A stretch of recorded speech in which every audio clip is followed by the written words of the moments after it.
What's up, Nerd Crew? And Shadow Kitty.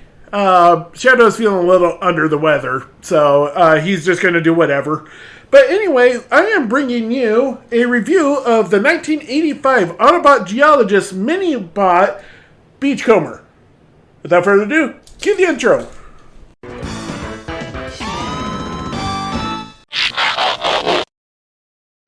Shadow had a sneezing fit between the intro and now, and so I'm re-recording this because he kind of just started jerking the table and stuff. But anyway, a long drive by the beachside with a long stretch of road in front, without a care in the world, is Beachcomber's ideal day. Problem is the Decepticons decimating the scenery, threatening humans and wildlife alike. Beachcomber's love for Earth's beauty has forced him to take up arms when needed to protect it. If Beachcomber fails to stop the Decepticons' threat, he is very remorseful and questions the fact if he is necessary in the war or if he can just escape into the wild.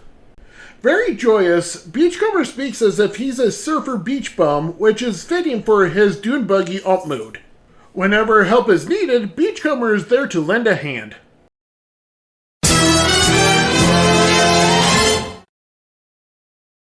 So, let's take a look at this guy.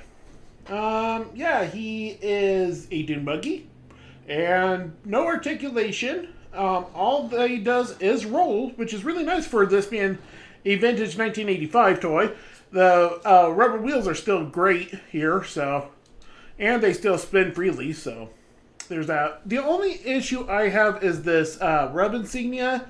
I don't know if it's coming up, but that gray stuff that's around it, yeah, it causes it to not work. I don't know what's causing that. I don't think the top layer is missing, but who knows? This is I got this second hand essentially. So let's get into the transformation, shall we? All right. So we come to the front, pull this forward, like so. It doesn't extend much. But then you take and flip it around. Take a foot, flip that around, take another foot, flip that around, and I like to just shrink it back. Don't need to, but that's what I do.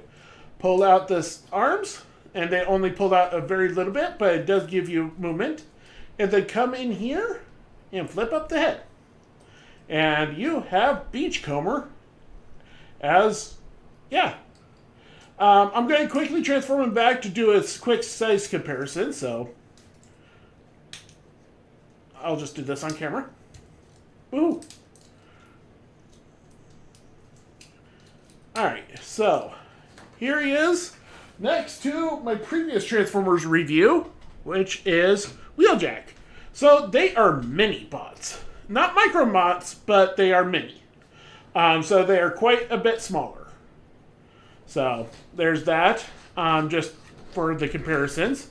So this is a regular standard issue Autobot. This is the cheaper alternative back in the day, before my time. But yeah. So once again, transformation. Pull the hood forward, and then take and put right here in the middle, and bring the legs around. Pull out the arms a little. Flip up the head. And you have Beachcomber. For articulation, the arms can do a 360 on a mushroom peg of sorts. No in and out really. You do get a bit of wiggle, but that's only because of the leeway in the joint itself. So he does have this kind of like almost butterfly hinge thing going on there. Head can flip down a little, flip up a little, and then back to normal. Knees can they can flip all the way back if you want, but they do bend. And that's all you get for this toy. So, let's do the final comparison. So, here he is right next to Wheeljack again. So, I finally got him to stand, which is going to be a miracle if he continues standing. As this KO is just kind of a rickety mess. Anyway, let's get back into the rest of the review.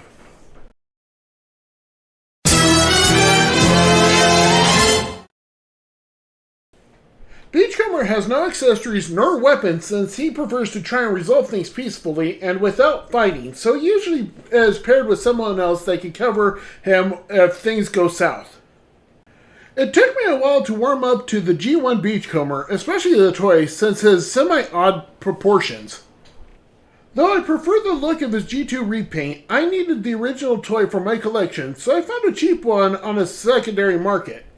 Now, I really like both versions of this toy.